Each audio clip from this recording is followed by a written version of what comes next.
நீதிமொழிகள் 13ஆம் அதிகாரம். ஞானமுள்ள மகன் தகப்பனுடைய போதகத்தை கேட்கிறான், பரியாசக்காரனோ கடிந்து கொள்ளுதலுக்கு செவிகொடான். மனுஷன் தன் வாயின் பலனால் நன்மையை புசிப்பான், துரோகிகளின் ஆத்துமாவோ கொடுமையை புசிக்கும்.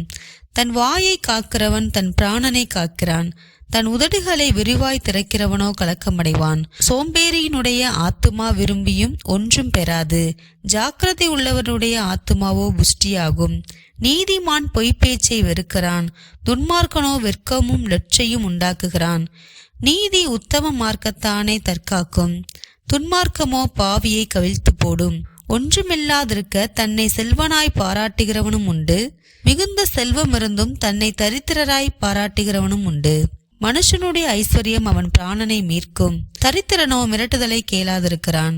நீதிமான்களின் வெளிச்சம் சந்தோஷிப்பிக்கும், துன்மார்க்கரின் தீபமோ அணைந்து போம். அகந்தையினால் மாத்திரம் வாது பிறக்கும், ஆலோசனையை கேட்கிறவர்களிடத்திலே ஞானம் உண்டு. வஞ்சனையால் தேடின பொருள் குறைந்து போம், கைப்பாடாய் சேர்க்கிறவனோ விருத்தி அடைவான். நெடுங்காலமாய் காத்திருக்குதல் இருதயத்தை இளைக்க பண்ணும், விரும்பினது வரும்போதோ ஜீவ விருட்சம் போல் இருக்கும். திருவசனத்தை அவமதிக்கிறவன் நாசமடைவான், கற்பனைக்கு பயப்படுகிறவனோ பலனடைவான். ஞானவான்களுடைய போதகம் ஜீவ ஊற்று, அதனால் மரண கண்ணிகளுக்கு தப்பலாம். நற்புத்தி தயை உண்டாக்கும், துரோகிகளுடைய வழியோ கரடு முரடானது.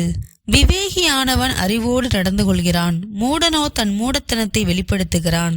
துரோகமுள்ள தூதன் தீதிலே விழுவான், உண்மையுள்ள ஸ்தானாதிபதியோ ஔஷதம். புத்திமதிகளை தள்ளுகிறவன் தரித்திரத்தையும் லட்சையையும் அடைவான், கடிந்து கொள்ளுதலை கவனித்து நடக்கிறவனோ கனமடைவான். வாஞ்சை நிறைவேறுவது ஆத்துமாவுக்கு இனிது, தீமையை விட்டு விலகுவது மூடனுக்கு அருவருப்பு. ஞானிகளோடே சஞ்சரிக்கிறவன் ஞானமடைவான், மூடனுக்கு தோழனோ நாசமடைவான்.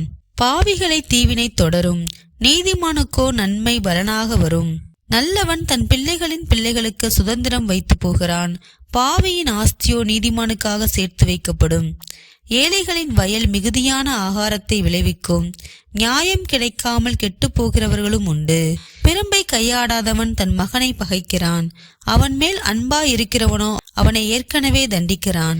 நீதிமான் தனக்கு திருப்தியாக புசிக்கிறான், துன்மார்க்கனுடைய வயிறோ பசித்திருக்கும்.